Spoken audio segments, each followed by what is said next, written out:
Managing conflict has got to be one of the most difficult things we do when we're managing the public, particularly when, as many of you will do, you will be managing the public when they're inebriated, drugged, upset, ticked off, wet, cold, miserable, whatever the case may be, and they need to vent, and often many people will vent at you. How do you manage situations like that?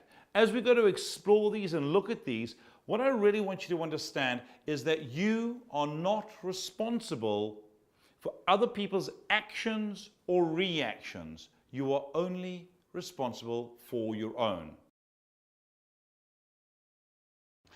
Now, here's a big thing. When it comes to conflict, because many of you said, how do I manage conflict? I think it was the top thing that went around the table. How do I manage conflict? The number one thing, and please underline this in your workbooks, feelings are much like waves. We can't stop them from coming, but we can choose which ones to surf. So when I was putting this together with the team, one of the challenges that was put forward to us was this. Sometimes, particularly events, who here has ever done events? Anybody here done events? Good, number of you, good. When you've done events, you get a lot of intoxicated people who can be intimidating and disrespectful. Who can relate to that? And sometimes you don't even need an event for that to happen. All right, good. So when you get those people who aren't even in their right sense, how do you manage it? How do you deal with situations? What are some of your guys' thoughts around that? Good. So stop, speak calmly to someone, and if needs be, ask them to get off the bus. Great. Okay. And what would you do if they said no? Good. Don't escalate it. Okay. If you get cross, it just fuels emotions. All right. Good. What else? What's the particular challenge we've got? Now, I've gone and picked 3 groups of people. Now I'm doing a sweeping statement again. Okay. Having gone and just talked about it. But when you've got an individual who's drunk or on drugs or they're mentally challenged, what is the challenge? Yep, so you're left dealing with them. Good.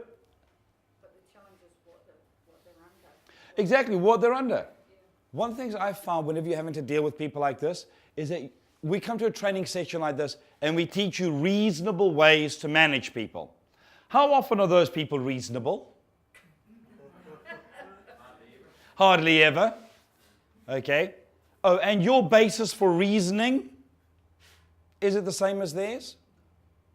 No. Guys, one of the best things you can do is to show care. It is a counterintuitive thing.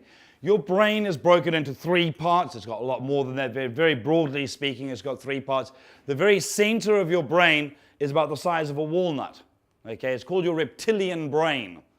And when you feel like, you don't have to be, but if you feel like you're under any sort of threat, that's the part of your brain that activates first. And it has 3 responses: fight, flight, or freeze. Okay, so intuitively, somebody comes on, your brain goes off and goes, this is not safe. It is counterintuitive to show care. It is one of the most powerful things you can do, to actually be caring, to ask after them, okay? Because most people won't do that.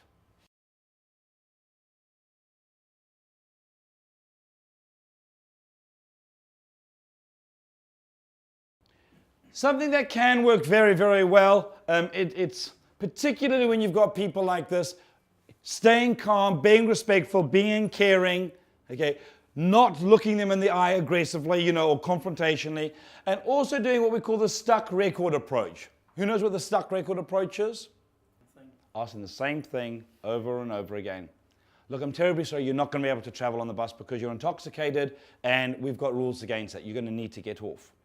And they go off, they nut at you, and you go, I hear what you're saying, and I really do understand you want to go somewhere, but you're not able to get on the bus because you're intoxicated and the rules say, so you're going to need to get off.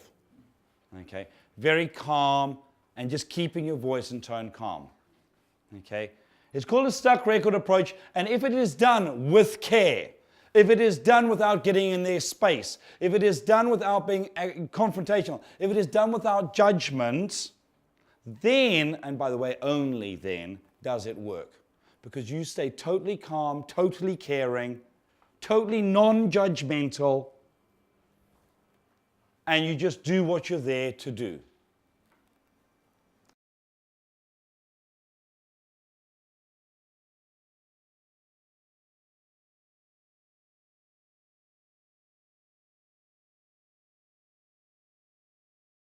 The biggest thing that I really want you guys to take away is this over here. The reason I put so much focus on emotional intelligence is summarized in this little sentence over here. A big part of emotional intelligence is being able to feel an emotion without having to act on it. Please just underline that in your books or put a circle or a star next to it. When you're in a conflict situation, you will have a multiplicity, often waves of feelings, from anger to being afraid to feeling indignant to whatever the case may be. You don't have to act on it.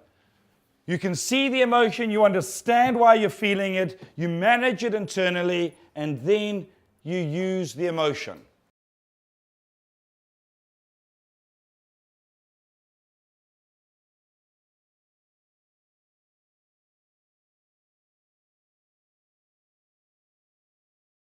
For me, the biggest thing is, whenever I do training, I'm under no illusion, by the way, I'm here for 4 hours. All I am imparting is information. Information is only as good as the action that you take as a result of having it. Is what we've covered off so far something you believe you can act on when you're out in the real world? Yeah?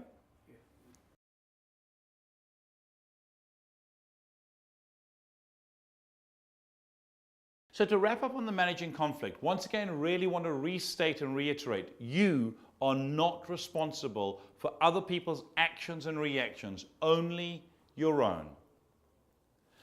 Please do not react to other people, but just do what you can do where you are with what you've got. Know that the team is there, that they're supporting you, that you've got the full backing of management and the whole group behind you. And realize that the way you manage this will not impact only the person that perhaps is being confrontational, but everybody else watching you gets impacted and has an experience seeing you manage a situation that for many people they'd be so grateful they're not in. You can make a difference.